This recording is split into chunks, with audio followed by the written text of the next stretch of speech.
A comrade of mine told me these stories during his military service. To help you visualize, let me describe him. He was short about 150 centimeters, but strongly built, of Asian appearance and even a hunter. Just like Dersu Uzala, he was an extremely calm, silent, and reserved person. He lived in a small village in the middle of the taiga, somewhere in the Evenki district. It was an incredibly remote place. In winter, he would go into the forest to hunt, where he had a hunting cabin. The area was dense and, as a result, locals were full of beliefs about various supernatural entities. Well, getting to the point, one time, his sister called him and asked if he could spend the night at her place. She felt uncomfortable being alone with her children in the cabin. Her husband had gone on a snowmobile to another settlement. It was 40 degrees outside. In the evening, they had dinner and started to settle down for the night. The sister and her children lay down on the couch, while he was given a mattress on the floor.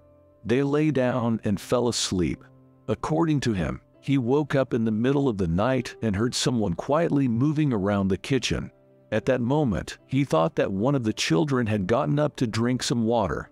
Without paying much attention, he fell asleep again. But after a while, he woke up once more. Someone was walking around the kitchen again. This time, not quietly, but with regular steps. My comrade sat up to see which of the children was wandering around the kitchen in the middle of the night. However, the sister and the children were in their places. Then he thought it could be a thief. He decided to quietly wake up his sister, so as not to startle her with a sudden noise. As soon as she heard the footsteps in the kitchen, she said in a frightened voice that they needed to quickly go outside and started getting the children up. At that moment, my comrade glanced into the kitchen.